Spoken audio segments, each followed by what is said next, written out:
or some of the cookies, biscuits. In those cases, you will see that it is having a tray, and on that tray you have the product, and again that thing is wrapped. Okay, so this kind of packaging is basically, like, as you can understand, that we have two important components here. Once we have a tray, and again we have a wrapping. Okay, so that is why this tray making part we can do using the thermoforming.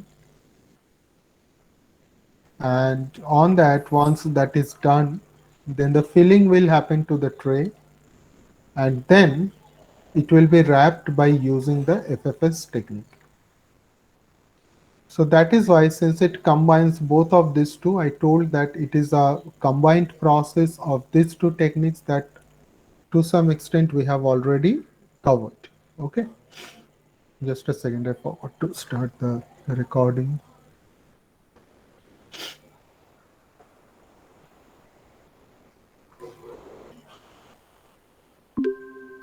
Okay, so let us see quickly the diagram of this flow wrapping technique.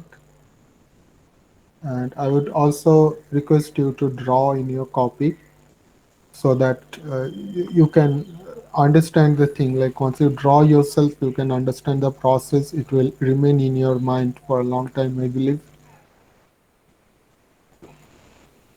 So this is what is the schematic diagram of, like, flow wrapping. Okay.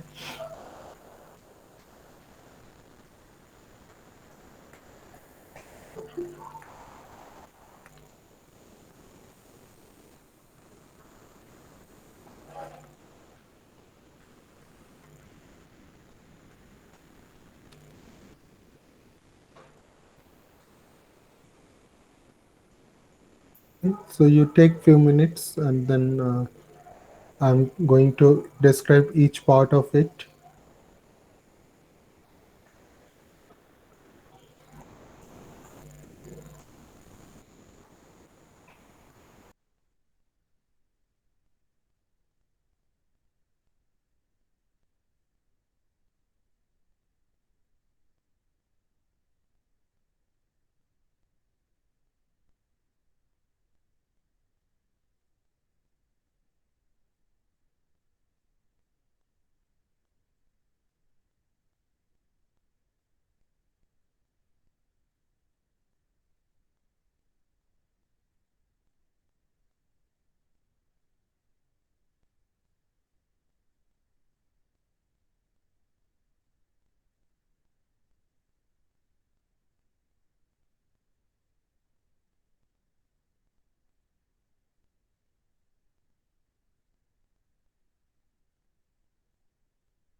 Okay, so as you can see, and I think the diagram is quite self-explanatory.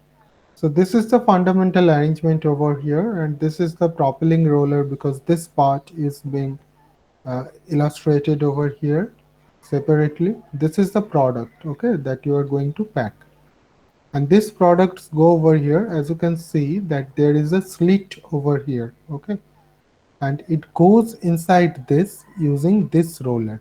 Okay, now what happens, this product over here, you have to remember that this product is not generally a product itself. It might be placed on a tray, or it, say for example, like as you have already seen the slice cakes, how it comes in a tray, and on that you have the slices, or even in some cases you have the cupcake. Okay, in those cases you will see this kind of packaging. So this one is already in the tray, okay, because this the thermoforming process is been already done, and that has been filled with the product. Then it goes inside. This is an opening. This is the opening where from it enters in this wrapping process. And as you can see, this is the plastic, okay, this is the plastic, or we can say the wrapping material. And this wrapping material that goes inside like this, it comes down. So basically this is your plastic, your product comes onto that, and this plastic wraps it, okay. And you have a heat sealing arrangement over here. You can see this is the heater block, and you can also understand this heater block is in the downside, not in the upside. That is why normally you will see when you buy this, you get a folding arrangement like this. You have two heat seals like this, and also you have a side sealing.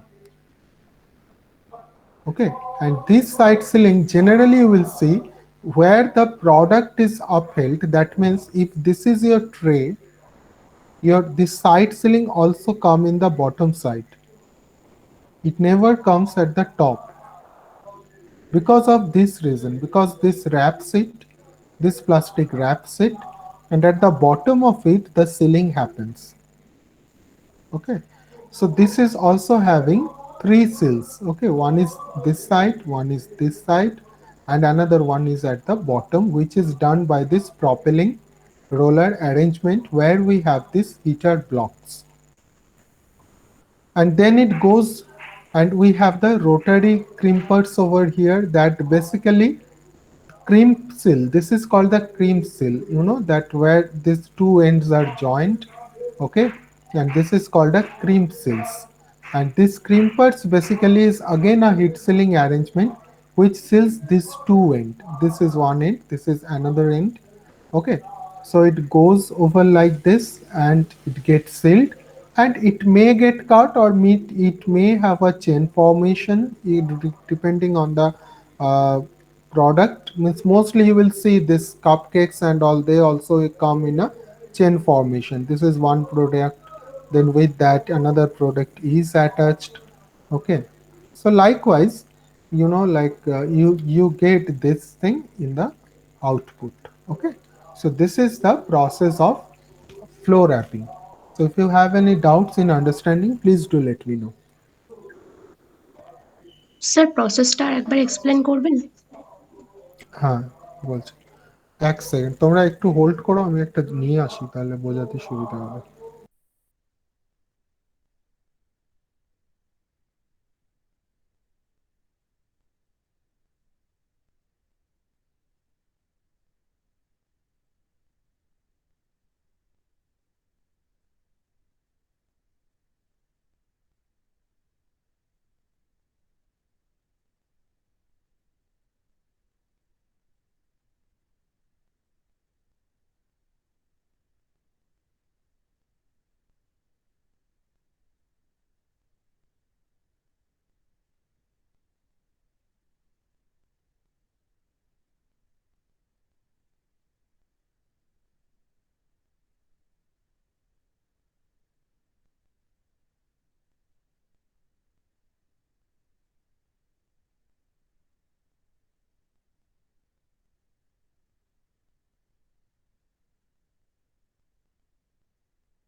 Okay, can you see this cupcake? You can see this, no? Yes, sir. Okay. So this is an example of this flow wrapping. Now, if you see this, what we'll see that you have a joint over here, and this is the kind of cream. Crimp means you will see this kind of lines are there. Okay, you will see some small lines are there. So these two ends are the crimps, and that's what I was telling that you will always see a joints like this. This joint is always there. So basically, what happens? One sec.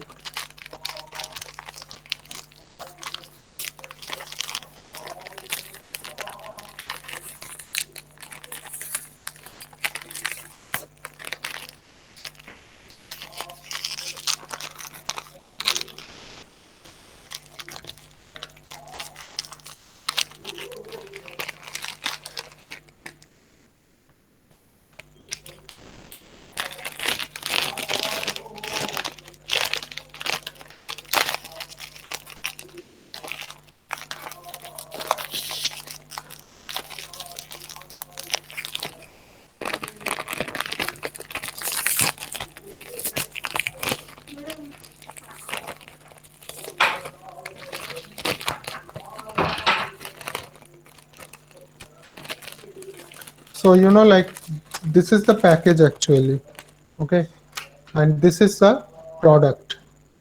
Hmm? So what happens basically? This is the product. It comes like this, okay, and it wraps it, okay, and at the bottom of it, what happens? It gets sealed.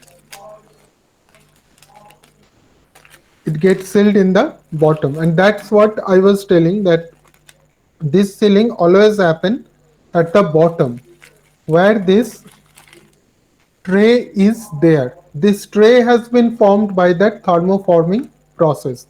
So first this tray is formed, then it is filled with the product, and then it goes into this flow pack chain or the flow pack process or flow wrapping process. So there the plastic comes like this, okay, and then what happens? It wraps it, and after wrapping, like the bottom gets sealed and these two ends get crimped. Crimped, you can also say that it is a kind of heat sealing process. This particular heat sealing is specifically called crimping, nothing else. It is a kind of heat sealing only. Okay. And that is why for this heat sealing only, if you see this plastic is basically a laminated plastic. This one. Okay, because it is having a metal foil kind of thing, and on that you have a plastic layer. Why this plastic layer is given? I'm just tearing it a bit so that you can understand. You see, I'm not sure whether you can see it or not. This is the plastic layer on the actual packaging material. This is the packaging material, and on that we have given a plastic lamination, and this plastic lamination is given to many things, like not only metal foils, in paper also it is been given, so that you can attain or you can achieve heat sealing properly, because plastic is the material where you can do heat sealing very easily. Have you understood now, or anything else? Or Yes, sir, বুঝেছি। বুঝেছো? আচ্ছা, ঠিক আছে। Okay, so that is what we call flow wrapping. If you don't have any doubt, then we'll go to the next process. Please do let me know if you have any doubts.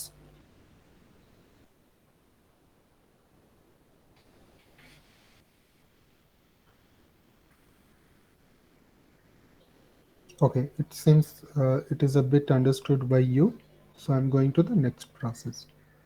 So more or less, these are the major packaging processes for flexible packaging. So we have seen four major things like FFS, and under FFS we had horizontal and vertical. Uh, then again, we had something called thermopack or thermoforming, and we had flow wrap. So more or less, these are the techniques by which the flexible packagings are done, and they are majorly used for plastics and to some extent papers. In metal foils also we do, but in case of metal foils, we may need an extra layer of lamination, which is also required for paper, so that we can attain the heat sealing. So with this, we are going to the next thing, that once the flexibles are done, now we are going to see that how the rigid package formings are done. Now, rigid package formings are basically of two types. Okay. Now, they are of two types. Okay. One we call bottle, and sometimes we can also call it jar. But maybe they have different shapes, different structures. But in general, we call them bottles. Okay. And then we can have something called can. Now, can is you can say a dedicated formation for metals, and bottle jars are majorly done using glass and plastics. Although we have glass and plastics two materials, but their formation processes are same, and basically this plastic bottle formation is derived from the glass formation process. Okay.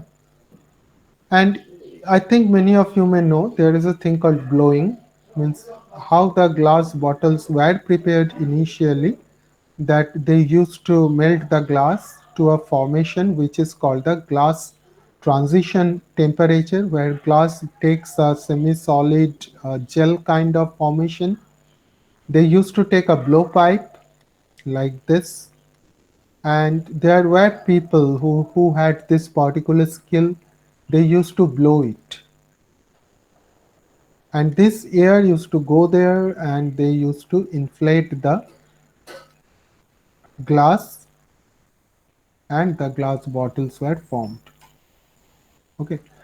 This was a general manual process which was done, but obviously now it's not done manually. There are manual process still exists.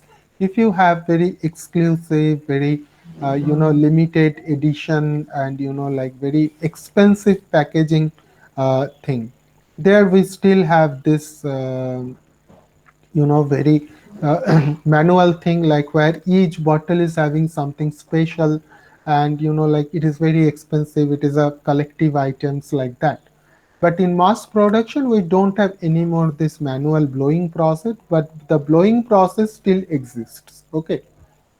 Now, how it is done? There are basically different blowing processes are there. Okay, there are two major processes that we will see. One is called extrusion blowing, and another one is called injection blowing.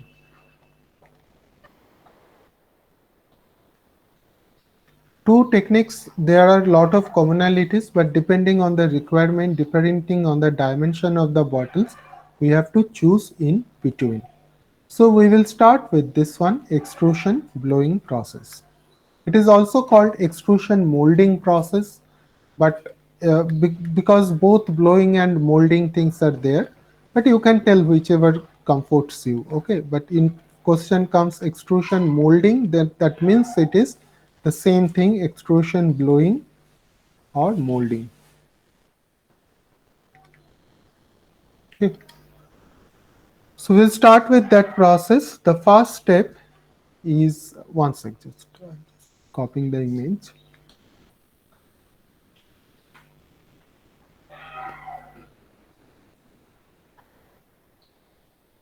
Okay, so this is the first step. Okay, this is the first step. As you can see, it has been labeled also properly. It is telling that the Parison ready, mold ready. Now, what is Parison? Parison is basically this one is the, you can say this is basically the extruder, from that the molten plastic is coming. And this one, like if you see any means molten glass or plastic, you get this. You get a mass formation like this. Okay, it does not flow like water. It is having a drop kind of formation. This one is called the parison. This particular formation is called parison. Okay, and this is the mold. This is the mold.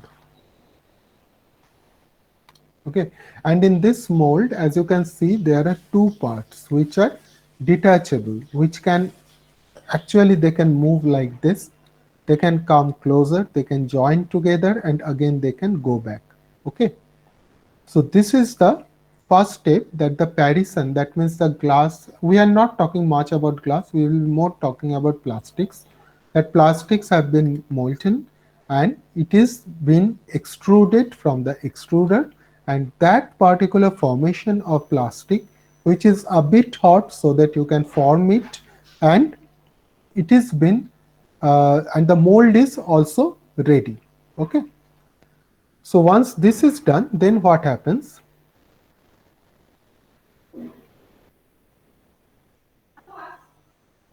In the next step, what happens? The mold moves over parison, mold closes. So as you can see here, that once they come together, the parison comes like this. So this is the parison, okay, which is coming out. And as you can see that the length of the parison is more than the length of your bottle, or maybe the length of your mold. Okay. So once it comes over here, so it is moving like this, it crosses this bottom length, the bottom level of the bottle or the mold, and then they comes together. So what is going to happen as the molds come over here, you know, you will have a parison left over here, that is, you can say, the pinch off or the cut off parison,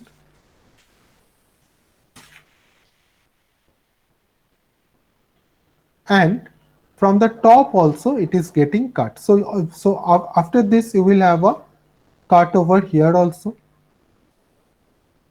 Okay, and this cut means, that means the remaining amount which get cut off, this parison is normally again used for making the container or bottles.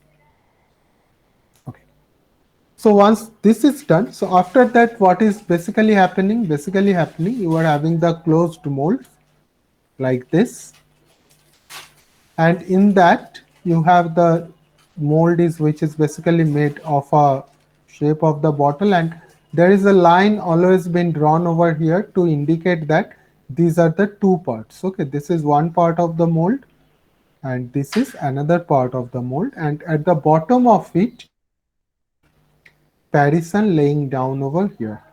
That means the molten plastic is laying down over here. So after the second step, this is what happens. Okay, so let us see what happens next.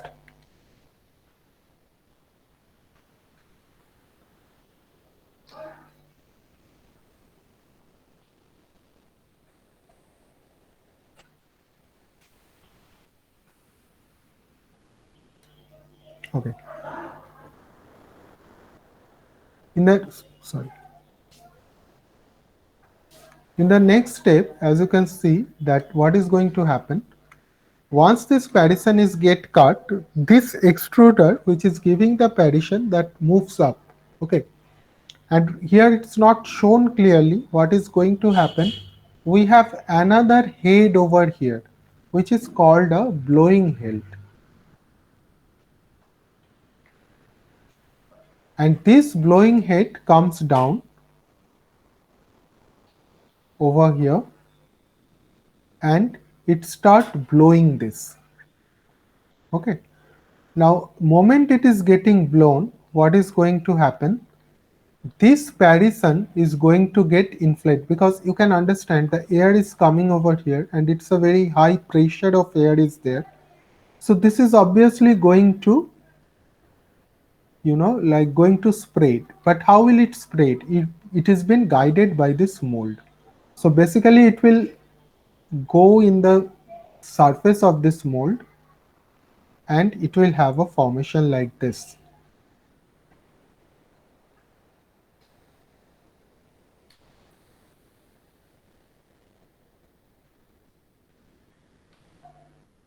Okay, so this is the task of this blowing head.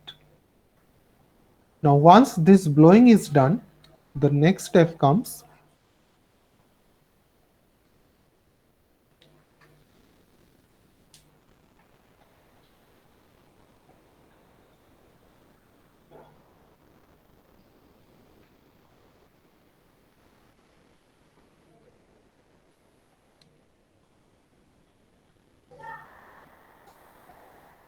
Okay, in this step, as you can see that once this blowing is done, this is going to the next Paddison again gets ready for making the next bottle, and this molds they move apart.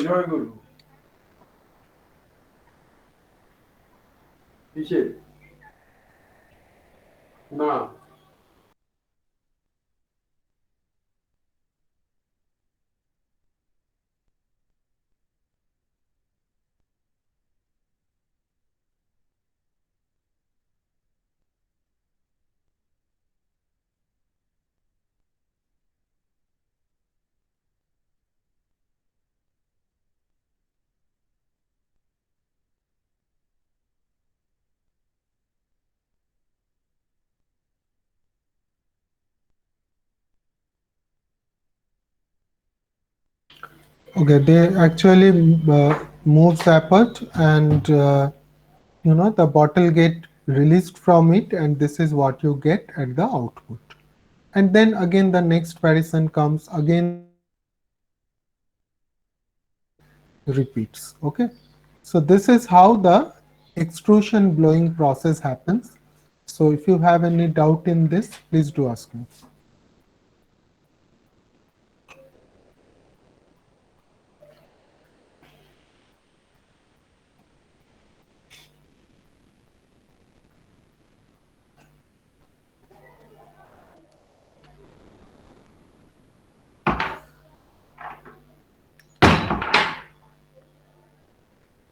Okay, it seems you don't have that much doubt over here as of now, so I'm going to the next process.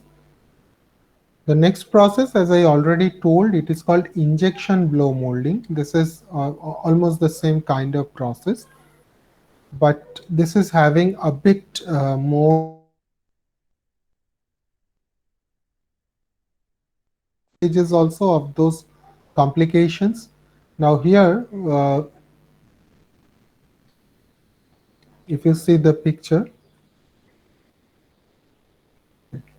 these are the steps over here. Okay, now here we have two sticks. Okay, one is called the blowing stick, and another one is called the injection stick. Okay, but basically they are the same thing. Now earlier what is going to happen, earlier in extrusion blowing, what you have seen that you had one part that the extruder is giving the blowing mechanism is coming to inflate it. But in this case, we don't have that thing. We have both the things solved by a single head. Okay. In this thing, what is going to happen? If you see the picture, you have the mold over here, but at the bottom of the mold, you have a small opening. It is not solid like this, like in the previous case, that after joining, this join is having no gap. It, because it is having a kind of sharpness also, so that Paddison get cut. But here we don't have this. Here what we have the blowing stick which comes and which exactly fit with the mold. So this is the mold. Okay. But here what we have, if you can remember, if you can see the picture, we have two molds here. One mold we have the injection process, and another one we have the blow process. Injection mold is no way related to the shape of the bottle. It is a general thing. Let's just think of a mold like this,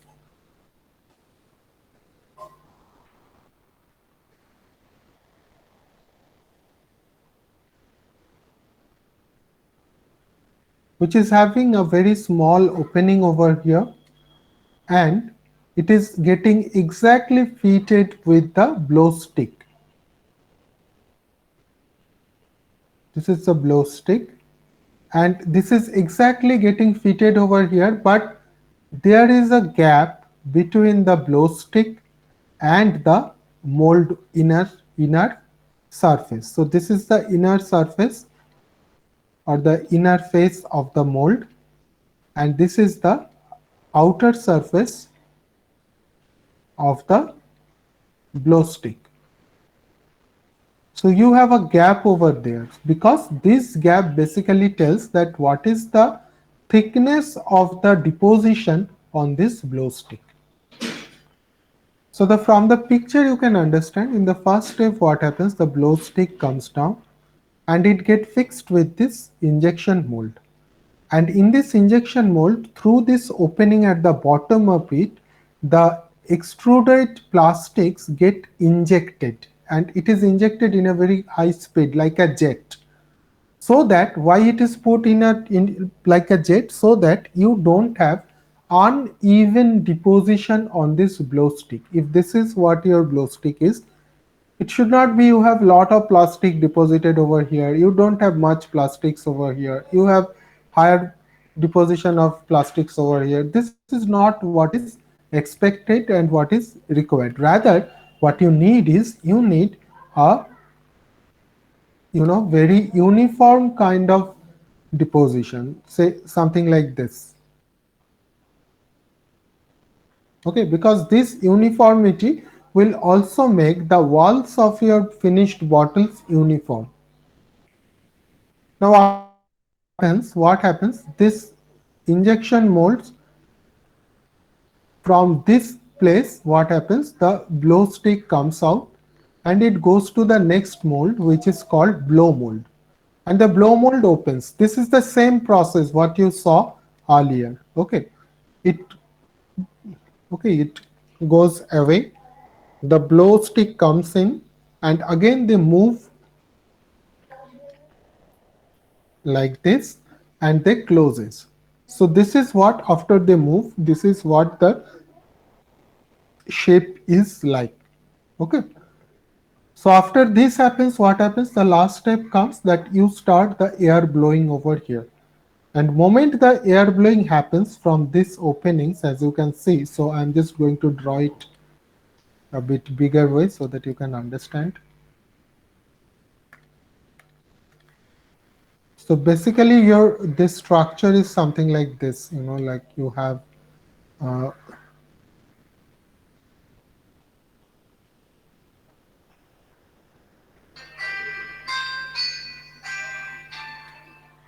like this, and these are the openings where from the airs are getting blown out. Okay, and due to this air blowing, what's happening, your this plastic which was attached to the body of this blow stick, that starts inflating. Okay, but again the same thing, even they inflates, they get guided by this wall of the mold, of the blow mold. Okay, and here you can see that you have a gap in the bottom also. So depending on the thickness and depending on the the dimension of your bottles, the how long, what is the pressure of the air, these things need to be uh, you know uh, regulated, and accordingly it inflates, and after it inflates again this stick comes out and you get the bottle of this shape according to the shape of your mold at the output. Okay, so this is how the uh, injection blow molding happens. Now injection blow molding is having few advantages. First advantage is, as you can see, that you have lot of control on the process, because if you change the air pressure, the inflation amount will be higher, and you can change the thickness of the wall of your bottle accordingly. If you put a bit lesser air pressure, then the thickness will be higher. If you put higher air pressure, then the thickness will be lower. At the same point of time, there is another thing which is called stretch blow molding. Now stretch blow molding is the same thing, but only thing, you don't have a fixed size of this blow stick. The blow stick can change its length. So if you So you can have a blow stick of this length, and then again if you need a smaller one, you can take this size. So accordingly, changing the length, you could, with a single blow stick you can have bottles of different length. You can have bottles of this length. With the same blow stick, you can have a bigger bottle of this length. So it is very much, tailorable. Like you can tailor it according to your requirement, which is not present in case of extrusion blow molding. Okay, because extrusion blow molding, if you want to change the bottle size, you have to change the entire mold. But here you may not need to change the entire mold. You can have the mold of the, you know uh, of the same size, but it can have a gradation. Okay, so and according to your requirement, you can change the length of this blow stick, and you can get different dimension of bottles. Okay, so this is the major advantage of using injection blow molding, and that is why, although it is having two different molds, it is many of the times been preferred, and you also get better perfections. Now, how to understand whether a bottle is made by injection blow molding or, like extrusion blow molding? Always look at the bottom of your bottle. In some of the bottles, you will see there is a deposition of plastic at the center. Okay, if it is like that, then you will understand that this has been made by extrusion blow molding. Because what happens? Sorry, what happens, like if you can remember the process, when the perison comes and it get deposited over here, there is a slight amount of plastic which gets solidifies over there, which you cannot inflate. Okay, but in case of injection blow molding, you cannot see this kind of deposition at the bottom of the bottle. Okay, and mostly you will see this in case of your water bottles. You will see this kind of deposition is there, but in case of medicine, or maybe a bit of expensive bottles, you may not see this kind of extrusion uh, thing. Okay, so it is basically done by injection blow molding. So these are the two major processes which are used to make the rigid packaging. Okay, and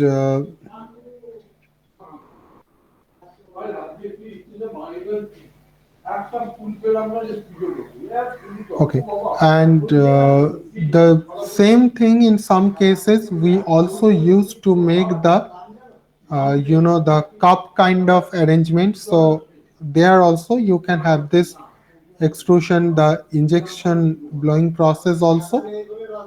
So this is the diagram of that.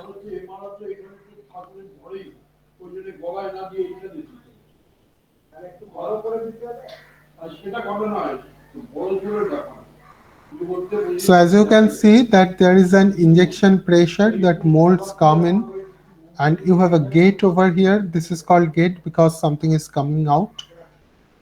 So it actually fills over there, and this is the mold core. This is a clamp force which forces it. It comes over here. It gives pressure on this one, the plastic that is getting injected, and because of this pressure, it is actually getting sprayed across this shape, and finally you are getting this ejected container. So we don't call it a bottle anymore. This is a container kind of thing. Like many of the cases you might have seen this plastic container used for packing foods, the takeaway centers, you will see this kind of containers. So this is another example of injection molding, but it is not made for the bottle making. It is for making the containers. Okay, so you can draw this, and that's all for the day. If you have any doubts, you can ask me.